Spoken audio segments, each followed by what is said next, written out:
आपने बताया ये जो टकराव है, और अच्छा कुछ नई तस्वीरें भी हैं, ये बड़ी तबाही की तस्वीरें हैं और अपडेटेड तस्वीरें हम दर्शकों को बार बार दिखा रहे हैं। यूक्रेन ने भारी तबाही झेली है और रूस की तरफ से ये ताकतवर जो अटैक हैं वो अब बढ़ गए हैं, क्योंकि जाहिर सी बात है पुतिन जो जेलेंस्की से चाहते हैं, यूक्रेन से चाहते हैं, उसके लिए जेलेंस्की तैयार नहीं हुए और ये युद्ध भीषण होता रहा। अब तो मामला यहां तक पहुंच गया है कि अत्याधुनिक हथियारों में, जिसमें एक तो ये जो एआई पावर ड्रोन तैयार किया है और श्निक मिसाइल के इस्तेमाल की बात सामने आ रही है, यहां तक कि परमाणु हमले तक की धमकी ब्रिजेश सर रूस ने दे दी है।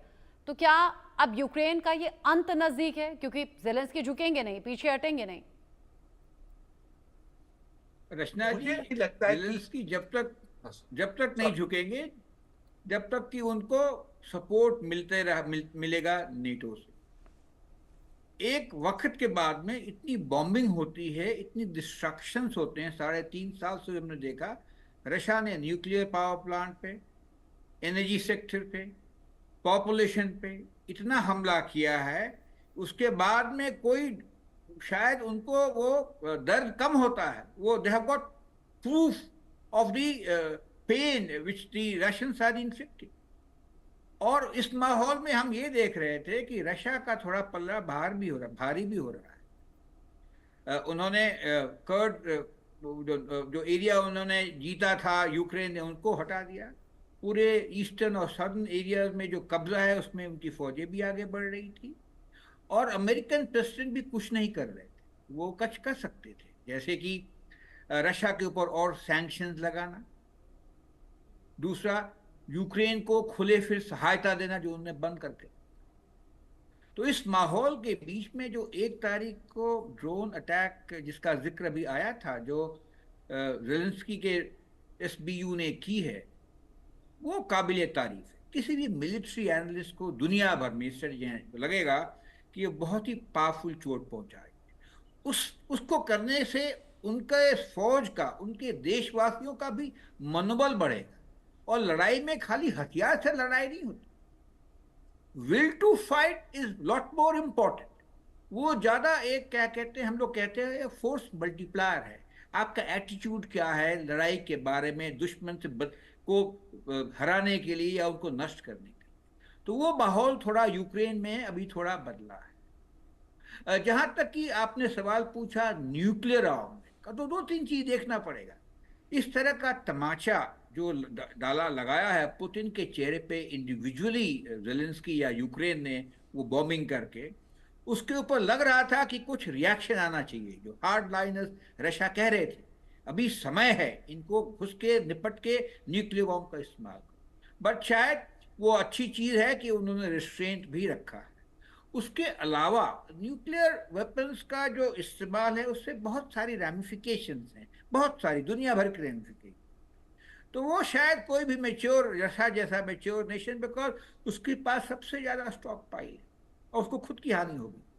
तो उस संदर्भ में एक, और दूसरा वार्तालाप चल रही है।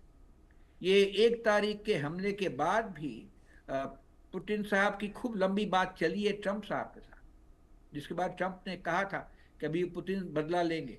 तो जब वार्तालाप चलती रहती है, क्षति का भय है, तब उसका थोड़ा संदेह, इसका इस्तेमाल करना कम हो जाता है। उससे भी 2-3 चीजें जरूरी हो रही हैं दुनिया में।